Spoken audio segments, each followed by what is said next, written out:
ब्रह्मा जी द्वारा भगवान की स्तुति। प्रभु, आज बहुत समय के बाद मैं आपको जान सका हूँ। अहो, कैसे दुर्भाग्य की बात है कि देहधारी जीव आपके स्वरूप को नहीं जान पाते और भगवान आपके सिवा और कोई वस्तु नहीं है। जो वस्तु प्रतीत होती है वह भी स्वरूपतः सत्य नहीं है, क्योंकि माया के गुणों के शोभित होने के कारण केवल आप ही अनेक रूपों में प्रतीत हो रहे हैं। देव, आपकी चित्त शक्ति के प्रकाशित रहने के कारण अज्ञान आपसे सदा ही दूर रहता है। आपका यह रूप, जिसके नाभि कमल से मैं प्रकट हुआ हूँ, सैकड़ों अवतारों का मूल कारण है। इससे आपने सत्पुरुषों पर कृपा करने के लिए ही पहले प्रकट किया है। परमात्मन, आपका जो आनंद मात्र, भेद रहित, अखंड तेजोमय स्वरूप है, उसे मैं इससे भिन्न नहीं समझता। इसलिए मैंने विश्व की रचना करने वाले होने पर भी विश्व अतीत आपके इस अद्वितीय रूप की ही शरण ली है। यही संपूर्ण भूत और इंद्रियों का भी अधिष्ठान है। हे विश्व कल्याण में, मैं आपका उपासक हूँ। आपने मेरे हित के लिए ही मुझे ध्यान में अपना यह रूप दिखलाया है। जो पाप आत्मा विषय आसक्त जीव हैं, वे ही इसका अनादर करते हैं। मैं तो आपको इसी रूप में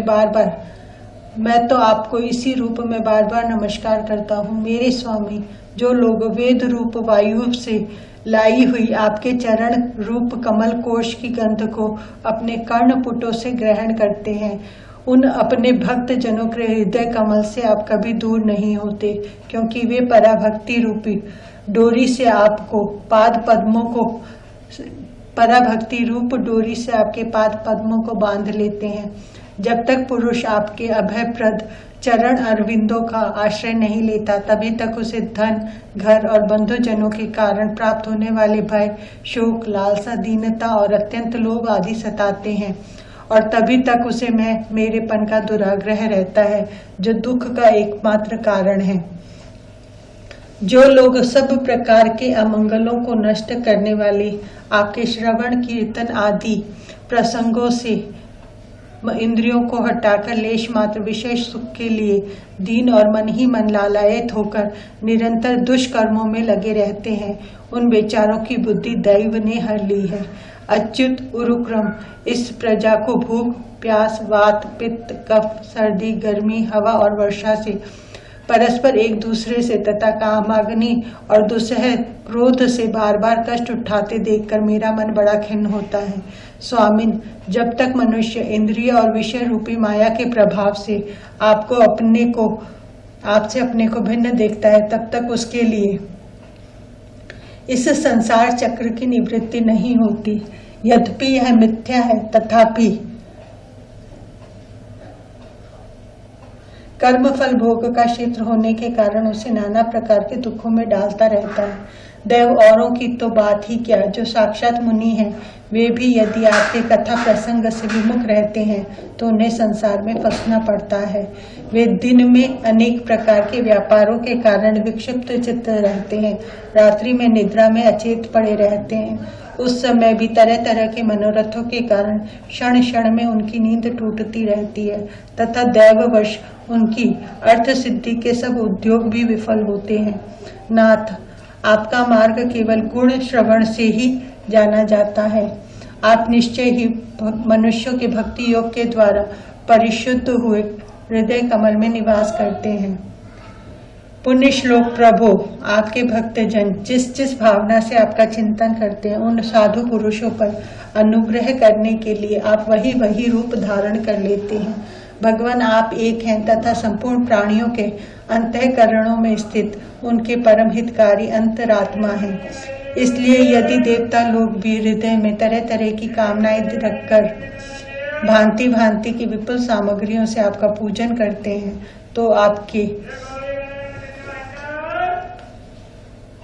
तो उससे आप उतने प्रसन्न नहीं होते जितने सब प्राणियों पर दया करने से होते हैं। किंतु वह सर्वभूत दया असत पुरुषों को अत्यंत दुर्लभ है। जो कर्म आपको अर्पण कर दिया जाता है, उसका कभी नाश नहीं होता, वह अक्षय हो जाता है। अतः नाना प्रकार के कर्म, धन, यज्ञ, दान, कठिन तपस्या और व्रत आदि के द्वारा आपकी प्रसन्नता प्राप्त करना ही मनुष्य का सबसे बड़ा कर्मफल है, क्योंकि आपकी प्रसन्नता होने पर ऐसा कौन फल है जो सुलभ नहीं हो जाता। आप सर्वदा अपने स्वरूप के प्रकाश से ही प्राणियों के भेद भ्रम रूप अंधकार का नाश करते रहते हैं तथा ज्ञान के अधिष्ठान साक्षात परम पुरुष हैं। मैं आपको नमस्कार करता हूँ। संसार की उत्पत्ति, स्थिति और संहार के निमित्त से जो माया की लीला होती है वह आपका ही खेल है। अतः आप परमेश्वर को मैं बार बार नमस्कार करता हूँ। जो लोग प्राण त्याग करते समय आपके अवतार, गुण और कर्मों को सूचित करने वाले देवकी नंदन, जनार्दन, कंस निकंदन आदि नामों का विवश होकर भी उच्चारण करते हैं, वे अनेक जन्मों के पापों से तत्काल छूटकर माया आदि आवरणों से रहित ब्रह्म पद प्राप्त करते हैं। आप नित्य अजन्मा है, मैं आपकी शरण लेता हूँ। भगवान, इस विश्व वृक्ष के रूप में आप ही विराजमान हैं। आप ही अपनी मूल प्रकृति को स्वीकार करके जगत की उत्पत्ति, स्थिति और प्रलय के लिए मेरे, अपने और महादेव जी के रूप में 3 प्रधान शाखाओं में विभक्त हुए हैं और फिर प्रजापति एवं मनु आदि शाखा प्रशाखाओं के रूप में फैलकर बहुत विस्तृत हो गए हैं। मैं आपको नमस्कार करता हूँ। भगवान, आपने अपनी आराधना को ही लोगों के लिए कल्याणकारी स्वधर्म बताया है, किंतु वे इस ओर से उदासीन रहकर सर्वदा विपरीत निषिद्ध कर्मों में लगे रहते हैं। ऐसी प्रमाद की अवस्था में पड़े हुए इन जीवों की जीवन आशा को जो सदा सावधान रहकर बड़ी शीघ्रता से काटता रहता है, वह बलवान काल भी आपका ही रूप है। मैं उसे नमस्कार करता हूँ। यद्यपि मैं सत्य लोक का अधिष्ठाता हूँ, जो 2 परार्थ पर्यंत रहने वाला और समस्त लोकों का वंदनीय है, तो भी आपके उस काल रूप से डरता रहता हूँ। उससे बचने और आपको प्राप्त करने के लिए मैंने बहुत समय तक तपस्या की है। आप ही अधियज्ञ रूप से मेरी इस तपस्या के साक्षी हैं। मैं आपको नमस्कार करता हूँ। आप पूर्ण काम है, आपको किसी विशेष सुख की आवश्यकता नहीं है, तो भी आपने अपनी बनाई हुई धर्म मर्यादा की रक्षा के लिए पशु, पक्षी, मनुष्य और देवता आदि जीव योनियों में अपनी ही इच्छा से शरीर धारण कराने को लीलाएं की हैं। ऐसे आप पुरुषोत्तम भगवान को मेरा नमस्कार है। प्रभु, आप अविद्या, अस्मिता, राग, द्वेष और अभिनिवेश 5 में से किसी के भी अधीन नहीं है। तथापि इस समय जो सारे संसार को अपने उदय में लीन कर भयंकर तरंग मालाओं से विक्षुब्ध प्रलयकालीन जल में अनंत विग्रह की कोमल शैया पर शयन कर रहे हैं, वह पूर्व कल्प की परंपरा से श्रमित हुए जीवों को विश्राम देने के लिए ही है। आपके नाभि कमल रूप भवन में मेरा जन्म हुआ है। यह संपूर्ण विश्व आपके उदर में समाया हुआ है। आपकी कृपा से ही मैं त्रिलोकी की रचना रूप उपकार में प्रवृत्त हुआ हूँ।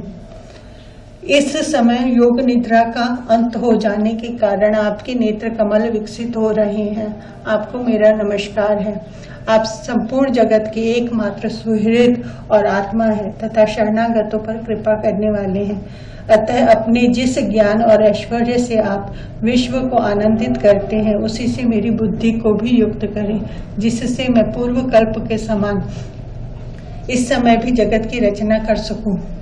आप भक्त वांछा कल्पतरु हैं। अपनी शक्ति लक्ष्मी जी के सहित अनेकों गुण अवतार लेकर आप जो जो अद्भुत कर्म करेंगी, मेरा यह जगत की रचना करने की उद्यम भी उन्हीं में से एक है। अतः इसे रचते समय आप मेरे चित्त को प्रेरित करें, शक्ति प्रदान करें, जिससे मैं सृष्टि रचना विषयक अभिमान रूप मल से दूर रह सकूं। प्रभु, इस प्रलयकालीन जल में शयन करते हुए आप अनंत शक्ति परम पुरुष के नाभि कमल से मेरा प्रादुर्भाव हुआ है और मैं हूँ भी आपकी ही विज्ञान शक्ति। अतः इस जगत के विचित्र रूप का विस्तार करते समय मेरी कृपा से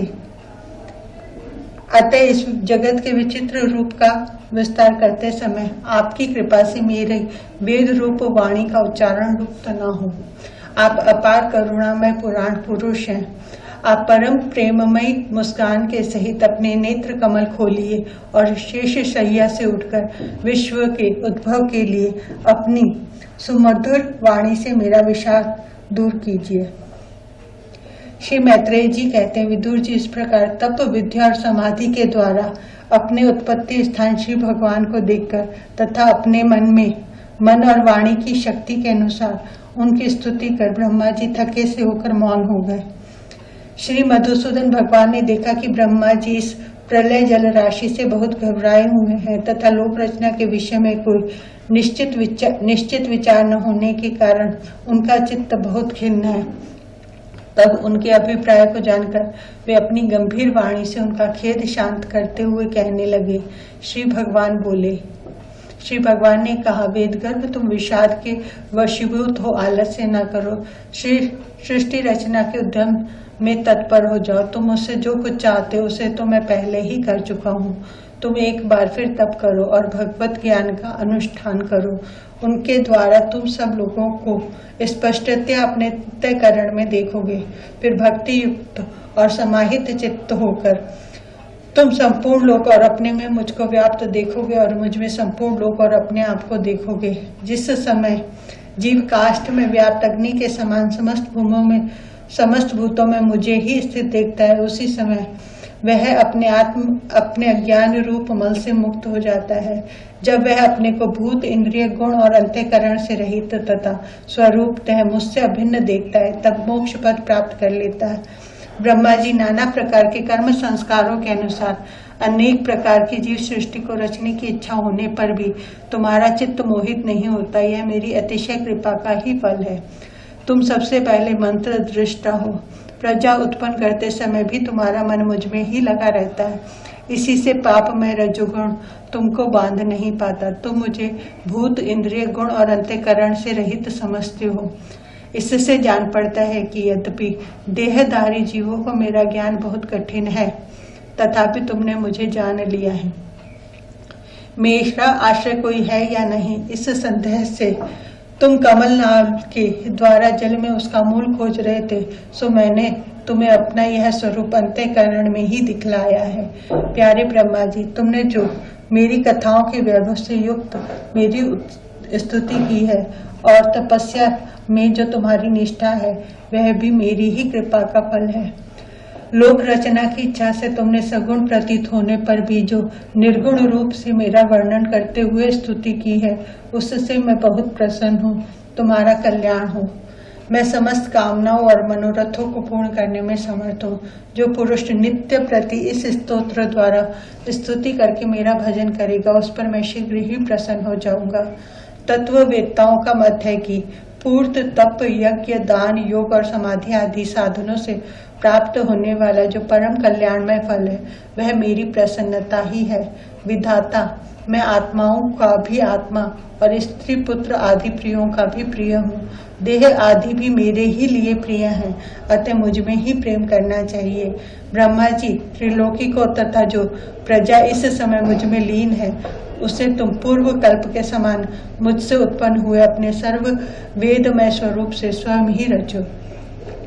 श्री मैत्रेय जी कहते हैं, प्रकृति और पुरुष के स्वामी कमल नाभ भगवान सृष्टिकर्ता ब्रह्मा जी को इस प्रकार जगत की अभिव्यक्ति करवाकर अपने उस नारायण रूप से अदृश्य हो गए।